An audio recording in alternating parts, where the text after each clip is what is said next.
రాజశేఖర్ రెడ్డి గారి ముద్దుబిడ్డ మన షర్మిల మన పిసిసి అధ్యక్షులు ప్లీజ్ ఇచ్చాపురం నుంచి ఇవాళ అలుపెరగకుండా దాదాపు వారం రోజుల పాటు ప్రతి జిల్లాలో ప్రతి ఒక్క కాంగ్రెస్ నాయకుడిని కార్యకర్తని కలవాలనే ఉద్దేశంతో ఇచ్చాపురంలో మొదలైన యాత్ర ఇవాళ 6వ రోజు ఇక్కడ తిరుపతి చేరుకుంది. ఆవిడ వస్తూ అనేక అంశాలను ప్రస్తావించినారు. రాష్ట్రంలో రాజన్న రాజ్యం పేరుతో జగన్మోహన్ రెడ్డి గారు మనల్ని ఎట్లా మోసం చేస్తున్నారు, రాజశేఖర్ రెడ్డి గారు బతుకుంటే ఎలాంటి రాజ్యం ఇక్కడ ఆంధ్రప్రదేశ్ లో ఉండేది అని అనేక అంశాలను ప్రస్తావించుకుంటూ ఇక్కడ రావడం జరిగింది. ఇవాళ మనం చూసుకున్నట్లయితే జగన్మోహన్ రెడ్డి గారి ఆలీబాబా అరణజం దొంగలు ఒక మహిళను చూడకుండా ఈ శ్రీకాకుళం నుంచి వాటి వరకు కూడా ఆవిడని సోషల్ మీడియాలో గాని అదేవిధంగా మీడియాలో ఎట్ట అపవాదం చేస్తూ అవమానిస్తున్నారో ఒక్కసారి మీరందరూ గమనించాల్సిన అవసరం ఉంది. ఆవిడ ఏమడిగినారు, మన రాష్ట్రానికి రావాల్సిన రైల్వే జోన్ కానివ్వండి, స్పెషల్ ప్యాకేజ్ కానివ్వండి, స్పెషల్ స్టేటస్ కానివ్వండి, పోలవరం ఇట్లాంటి అంశాలను ప్రస్తావిస్తే ఇవాళ ఈ ఆలీబాబా అరణ్యం దొంగలు వ్యక్తిగతంగా ఆవిడ సోషల్ మీడియాలో కూడా ఎలా అవహేళన చేస్తున్నారో మనం ఒకసారి చూస్తున్నాం. ముఖ్యంగా ఈ జిల్లాకు సంబంధించిన మంత్రులు 3 ఉన్నారు. ఎవరు ఈ జిల్లాకు సంబంధించిన మంత్రులు 3 ఇవాళ నోటికొచ్చినట్టు ఇవాళ మీరు చూసుకుంటే ఇవాళ జగన్మోహన్ రెడ్డితో ఉన్నది రాజశేఖర్ రెడ్డి మనుషులు కారు. రాజశేఖర్ రెడ్డి గారి మనుషులు ఎవరు? రఘువీరారెడ్డి గారు, కేవీపీ రామచంద్రరావు గారు. ఇదే రాజశేఖర్ రెడ్డి గారు మనిషి. రాజశేఖర్ రెడ్డి 2004లో నేను చాలా చిన్నవాడిని. 2004లో ఇదే పెద్దిరెడ్డి రామచంద్రారెడ్డి ఏమన్నాడు, నారాయణ స్వామిని తీసుకురా డి శ్రీనివాస్ ముఖ్యమంత్రి అవుతా అన్నాడు. ఇదే రోజా రాజశేఖర రెడ్డి గారు బతుకున్న రోజులు రాజశేఖర రెడ్డి గారు అవమానించి ఇవాళ జగనన్న పంచన చేరినారు. ఆనాడు ఇదే నారాయణ స్వామి రామచంద్రారెడ్డి పాటుతో ట్రావెల్ చేస్తున్న పరిస్థితి. ఈ 3 రాజశేఖర రెడ్డి గారి వ్యతిరేకులు ఒక్కొక్కరికి కాంగ్రెస్ పార్టీ 4 సార్లు అవకాశం కల్పించింది. ఒక నారాయణ స్వామికి అయితే ఇంకొకసారి సమితి ప్రెసిడెంట్ కూడా అవకాశం కల్పించింది. ఇవాళ అచ్చోచ్చల ఆంబోతుల్లాగా రాజశేఖర రెడ్డి గారి బిడ్డ మీదనే ఇవాళ వాళ్ళు చేస్తున్నటువంటి ఆరోపణలు చూస్తే కాంగ్రెస్ కార్యకర్తలు ఒక రక్తం ఒడిగిపోతుందా లేదా మీరు ఒకసారి చెప్పాల్సిన అవసరం ఉంది.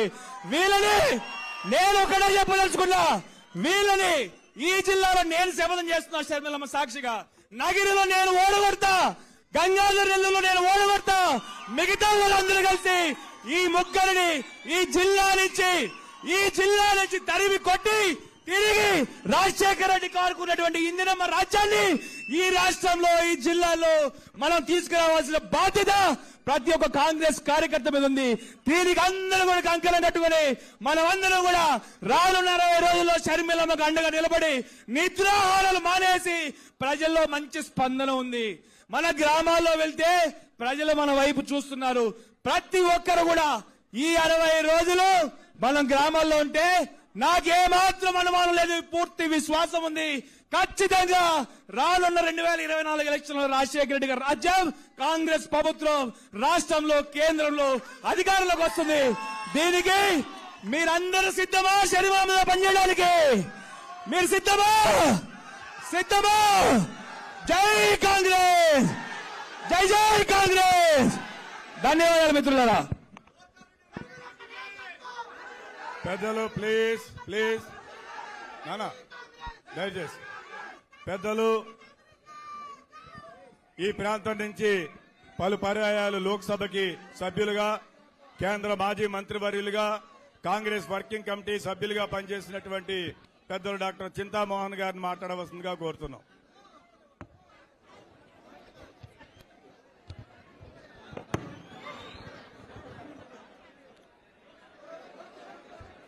అందరికీ నమస్కారం.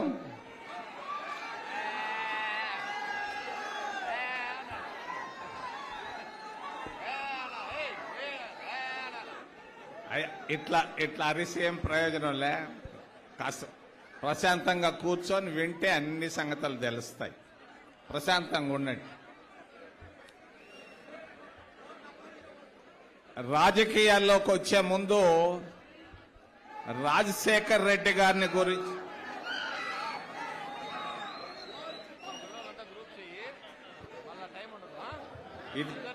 ఇలా చేస్తే ఆపేస్తాం. రాజకీయాలను గురించి మాట్లాడే ముందు రాజశేఖర్ రెడ్డి గారిని గురించి 2 మాటలు చెప్పదలుచుకున్నా.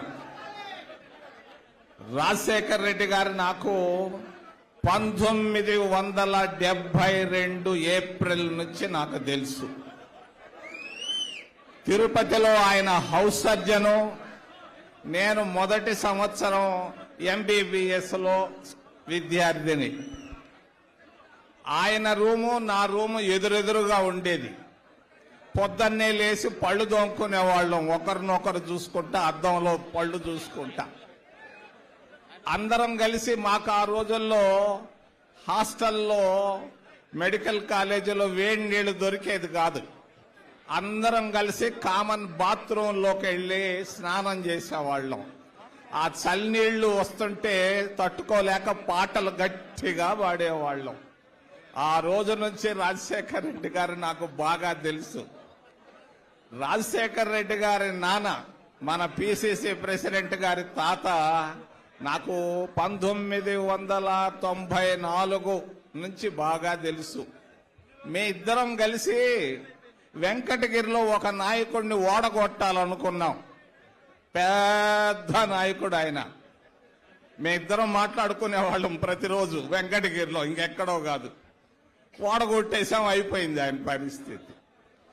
రాజకీయాలకు వస్తే నిన్న భీమిల్లో మా మిత్రుడు కుమారుడు మాట్లాడాడు.